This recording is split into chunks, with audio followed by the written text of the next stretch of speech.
Muy buenas, mis hermanos, mis queridas hermanas, bendiciones, bienvenidos el día de hoy acá a la iglesia del Nazareno Belén. Hoy vamos a meditar en la palabra de Dios. Les voy a invitar a que busquen en sus Biblias el libro de Hebreos, capítulo 12, versículos 1 al 2. Hoy estemos muy atentos porque la enseñanza del día de hoy puede realmente cambiar la dirección de todas nuestras vidas. Hebreos capítulo 12, versículos 1 al 2.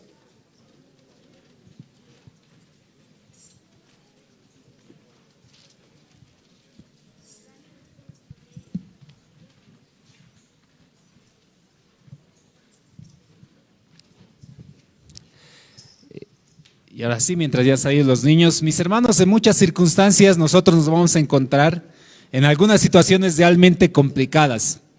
No sé si alguna vez nos hemos puesto a meditar en la situación en donde nosotros hemos ido perseverando en la fe, en la iglesia, en nuestros matrimonios, en el trabajo, en nuestros estudios y en diferentes actividades cada uno de nosotros vamos perseverando.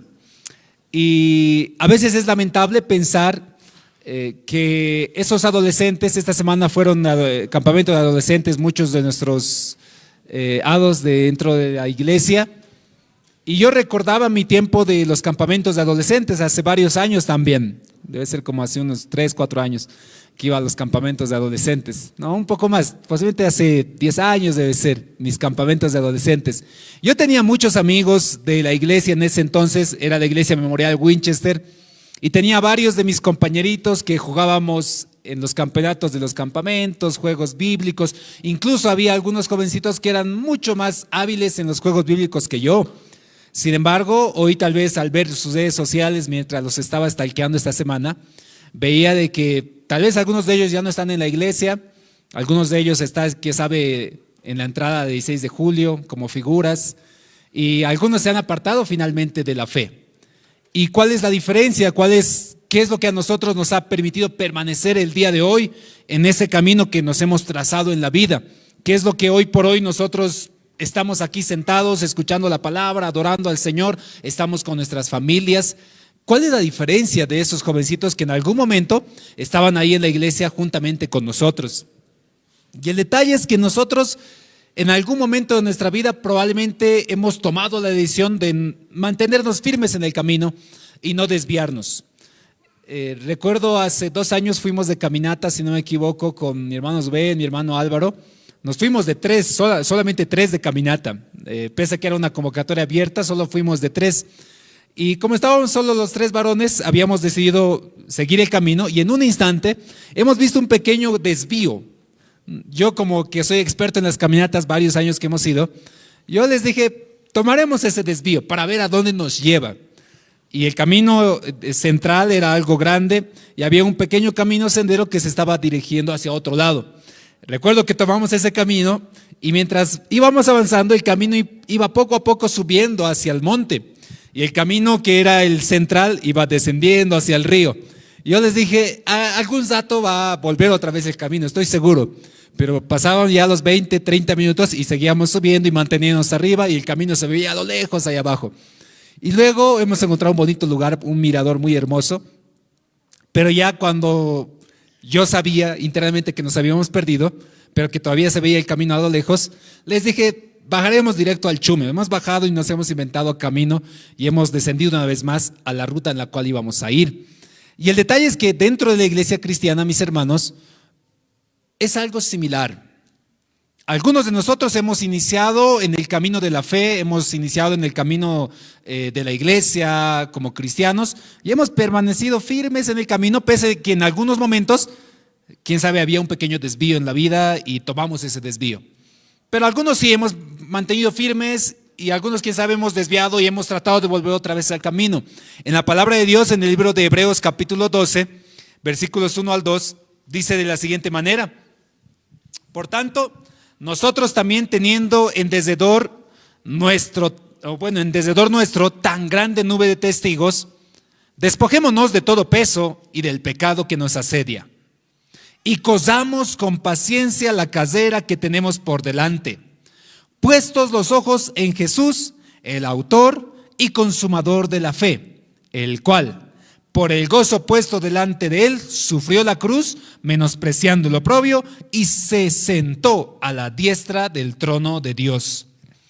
El libro de Hebreos nos habla aquí, dice, están ustedes, mis hermanos, tomen en cuenta eso, teniendo una gran nube de testigos. En el contexto del capítulo 11 habla de los héroes de la fe. A los testigos que algunos comentaristas dicen que se está refiriendo, justamente son a estos, son a Abraham, a Isaac, a Jacob, a José, a Rahab, a diferentes héroes de la fe que están mirándonos a nosotros como en una competencia.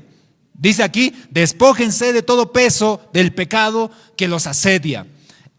El autor del libro de Hebreos está tomando una figura de ese contexto, que eran las carreras y las competencias olímpicas, las competencias griegas que en ese entonces había. Y ustedes tal vez han visto en algunas otras esculturas, normalmente los competidores en las esculturas suelen estar desnudos, sin nada. No sé si han visto ese tipo de esculturas, totalmente desnudos. ¿Por qué uno decía, por qué el escultor ha hecho ese tipo de tallado? ¿Por qué no le ha puesto su túnica, su sopita, su cortito por lo menos? El detalle es que en el tiempo de las competencias de las Olimpiadas, de ese entonces, los corredores literalmente se despojaban de todo el peso posible que tenían. Es decir, algunos tomaban la iniciativa de zaparse, de rasurarse, de quitarse toda la ropa, y mientras más ligero estén, más rápido voy a correr, voy a estar más listo para la carrera y enfocado, como dicen, ¿no?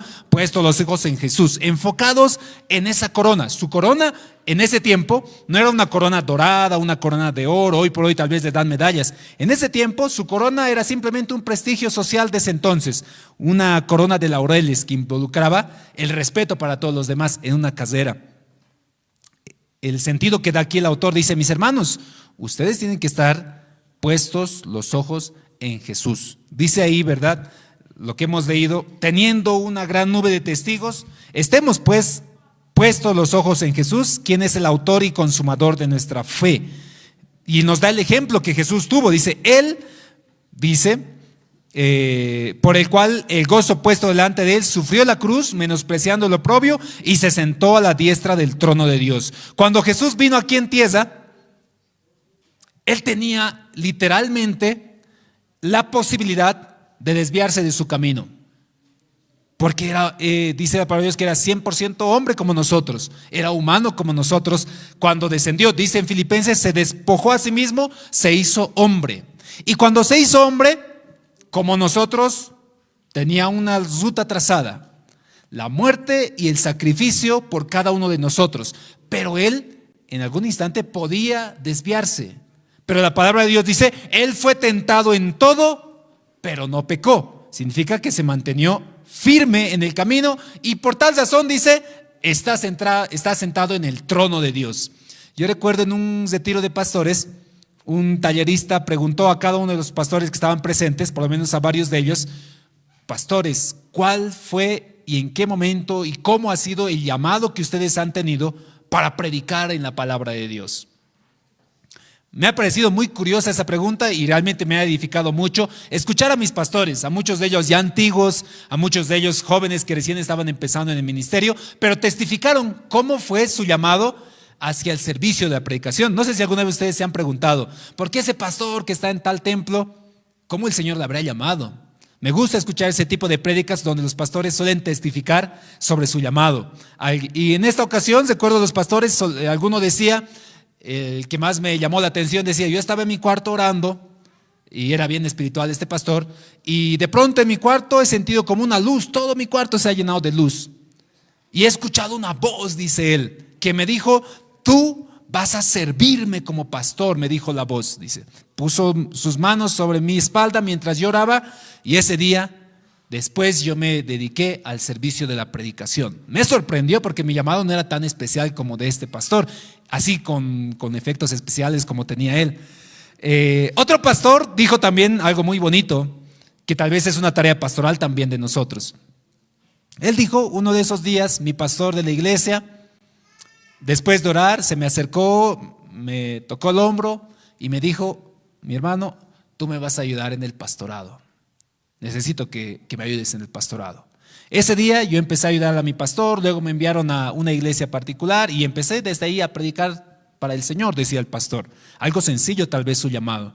Alguien todavía tenía mucho más sencillo, decía yo. Un día estaba ahora leyendo la palabra de Dios y de pronto encontré, mientras leía en Isaías, decía: ¿a quién enviaré y quién irá por nosotros? Y luego respondió el profeta: heme aquí, envíame a mí. Isaías 6:8 dice así. Y el pastor dijo: ese día que yo leí la Biblia, el Señor me habló a través de su palabra. Y yo dije: tengo que predicar así como Isaías. Y fue y predicó, dice él. Había todavía uno más sencillo, que quién sabe, algunos de nosotros somos así. No había quien predique, dice el pastor, en mi iglesia. Nuestro pastor se había ido, no había quien enseñe, no había escuela dominical. Entonces yo dije: pucha, yo soy más antiguo, por lo menos enseñaré algo, predicaré algo. Y desde ahí el distrito ha visto que yo estaba enseñándoles y me dijeron: hermano, tú pastorea aquí la iglesia mientras conseguimos pastor. Desde ahí ya no he dejado de predicar, decía el pastor. Notan que cada uno de estos pastores, algunos de forma sobrenatural, algunos de una forma tan sencilla como que el pastor simplemente le animó, o alguno, quién sabe, como dijo: no, necesito predicar, o alguien, quién sabe, simplemente inició y ya está, no tuvo un llamado tal vez sobrenatural con efectos especiales. Pero algunos de estos pastores, que en ese entonces testificaron así, hoy, quién sabe, ya no están pastoreando. No la mayoría, pero algunos de ellos, quién sabe, medio que olvidó ese llamado. ¿Cuál es la diferencia de aquellos pastores que todavía seguimos en el ministerio, pese a que tal vez podemos sufrir persecuciones, maltratos, insultos, presiones, estrés, enfermedad, diferentes tipos de circunstancias? ¿Por qué muchos de nuestros pastores hasta los últimos años todavía siguen predicando y enseñando?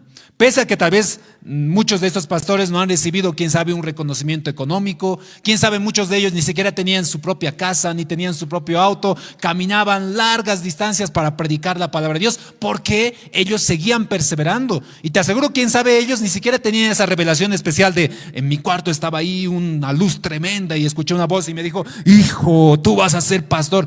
No, quién sabe, ellos eran los sencillos que simplemente abrieron la palabra y dijeron: voy a predicar. ¿Saben cuál es la diferencia? La diferencia es que cualquiera que haya recibido un llamado de parte de Dios tiene que estar firme y convencido de que ese llamado, ese día, ese instante en el cual el Señor les ha llamado, era realmente Dios quien le había llamado. No un hombre, no el pastor, no su lógica, no su necesidad, sino Dios mismo me ha llamado.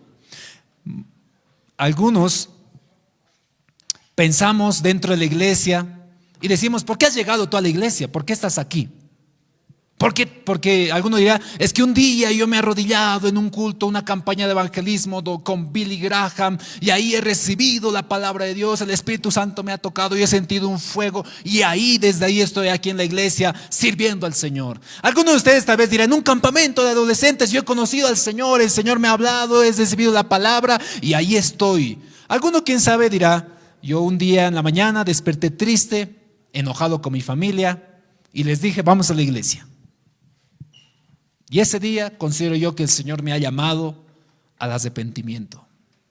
No sé cuál es el testimonio que tú tienes el día en el cual el Señor te ha llamado, pero en el instante que tú dudes de ese momento, te aseguro tu camino va a empezar a desviarse.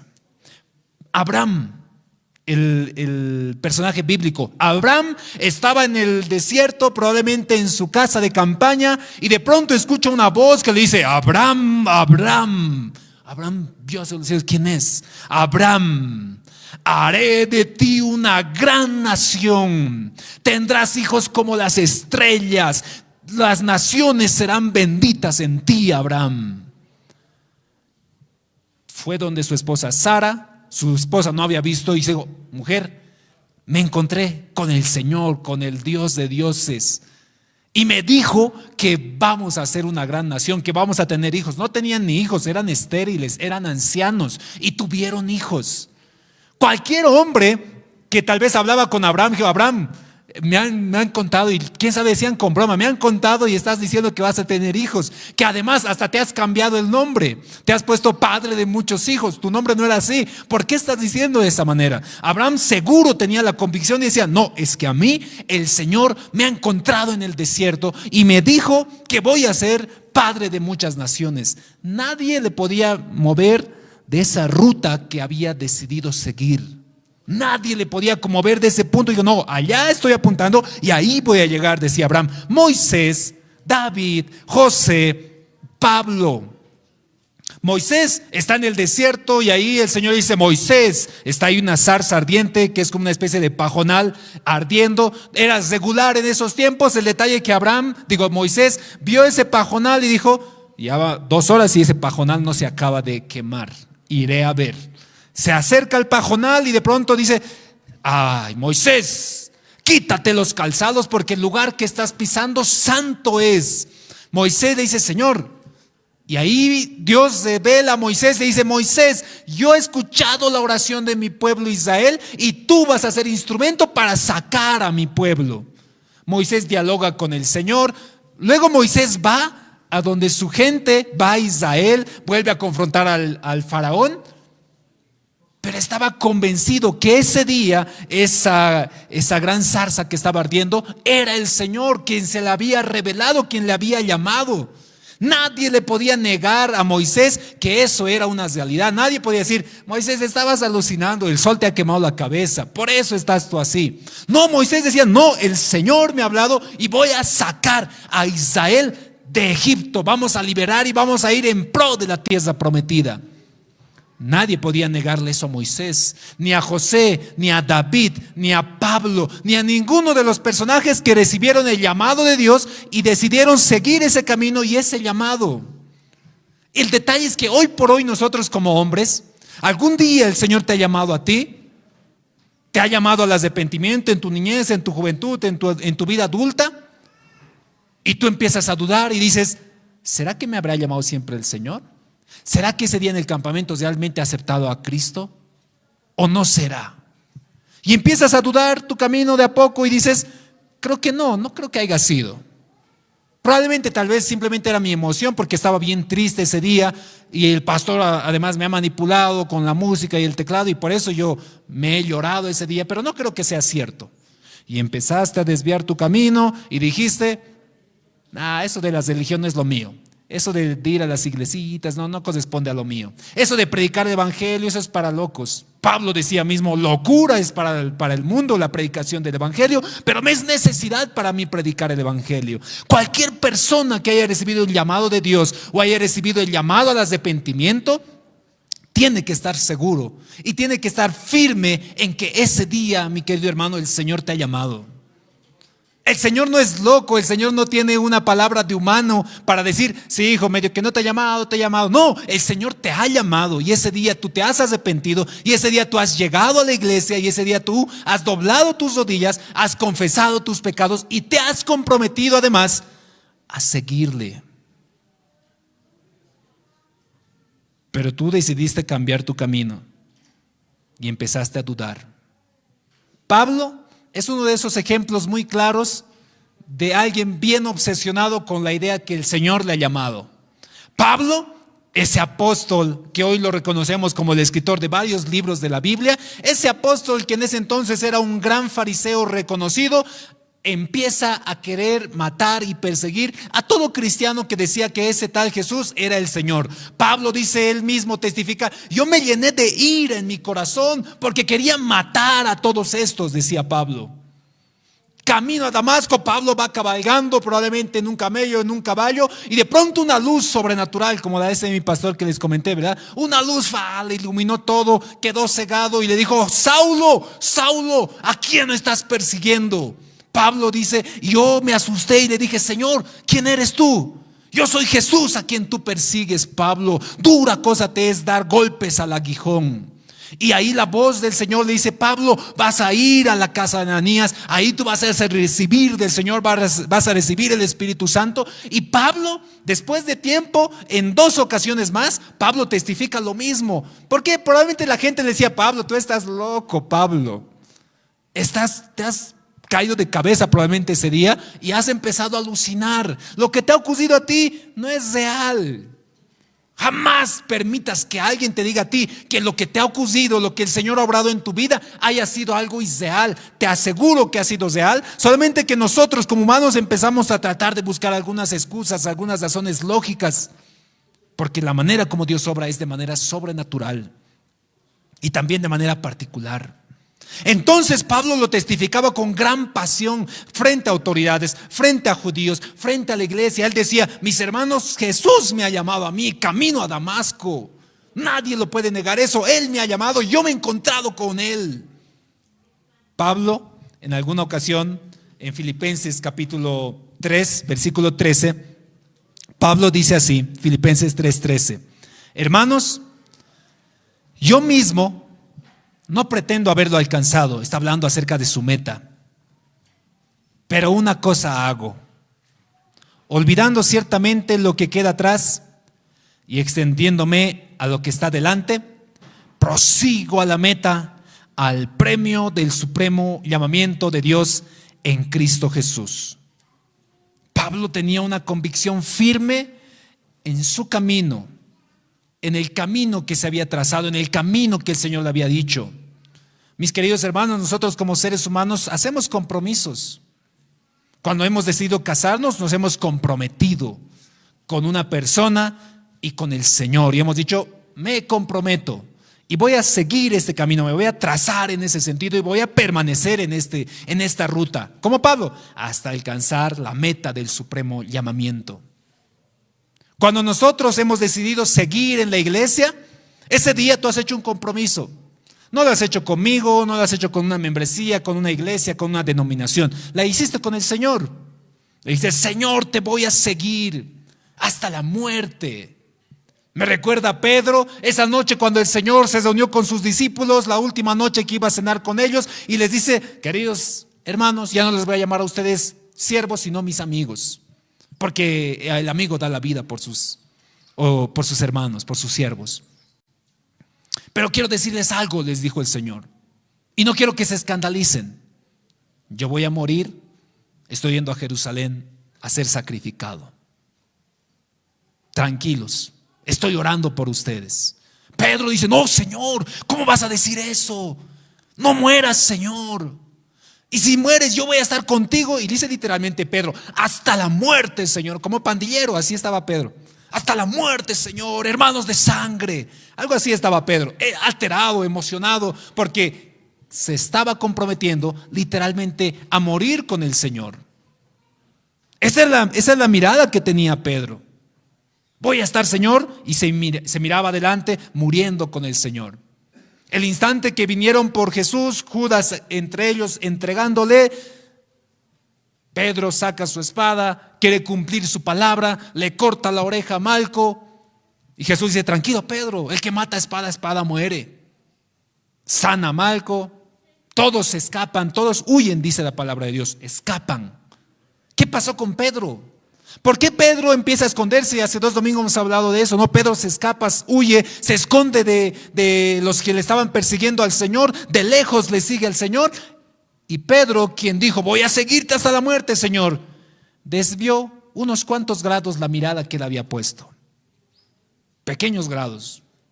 No es que dijo: yo no niego, niego a Jesucristo, Él no es Dios, era un loquito que yo he seguido, mil disculpas, van a disculpar. No, Pedro en su corazón sabía que ese que estaban castigando, ese era el Mesías. Él mismo le había dicho: tú eres el Cristo. Sabía en su corazón que Él era el Señor. Tú sabes, tú conoces que Jesucristo es Dios Todopoderoso. Tú conoces, tú has visto sus milagros.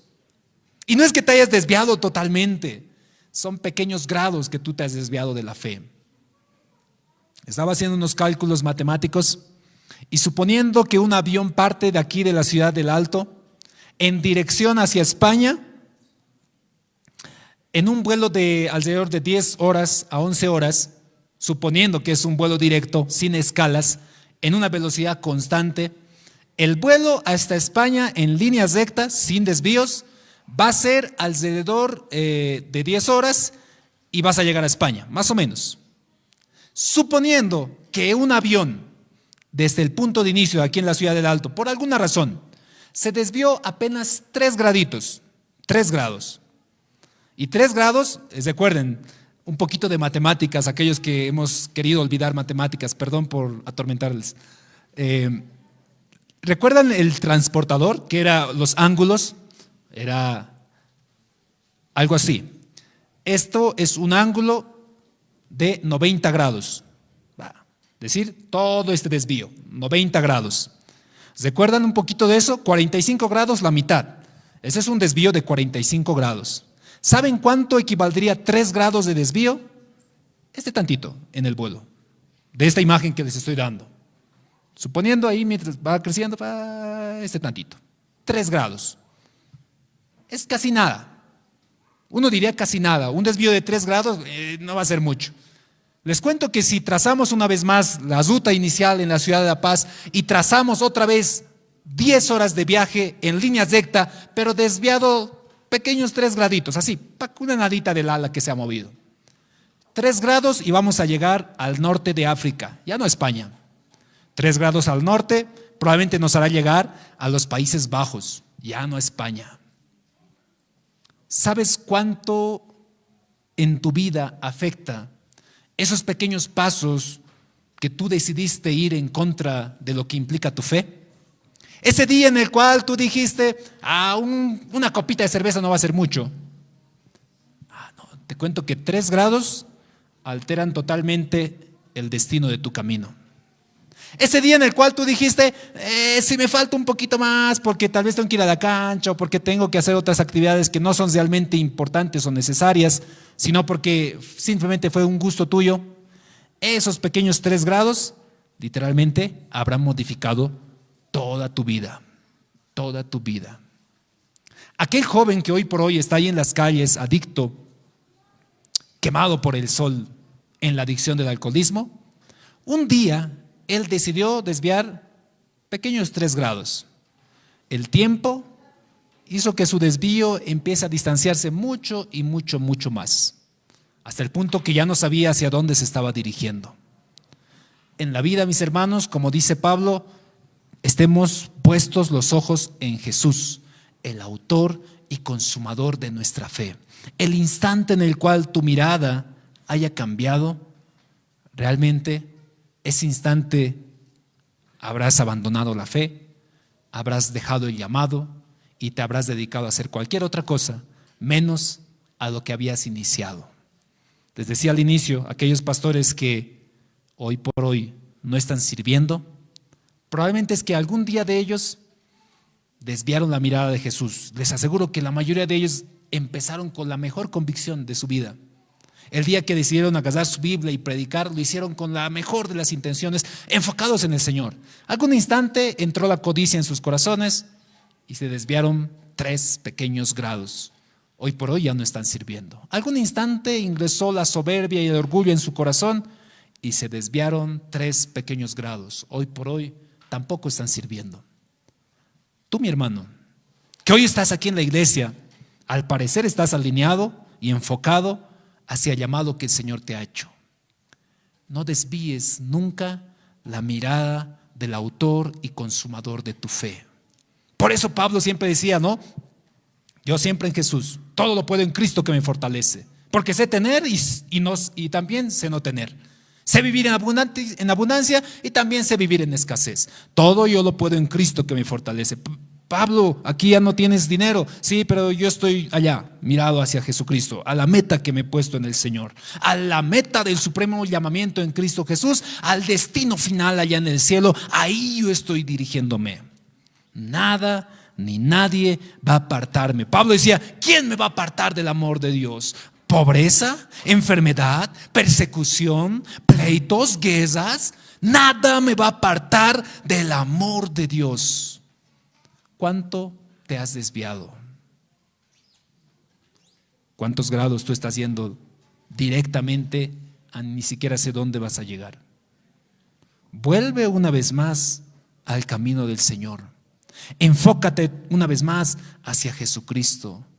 ¿Cuántos grados se han desviado tu matrimonio? ¿Recuerdas cuando te has comprometido, cuando has empezado a noviar?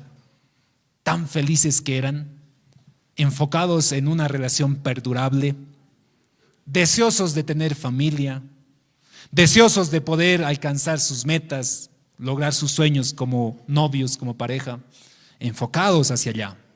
Algún instante, tal vez la avaricia, tal vez el pecado, el adulterio, la fornicación, han empezado a separar la relación que tú tenías al inicio.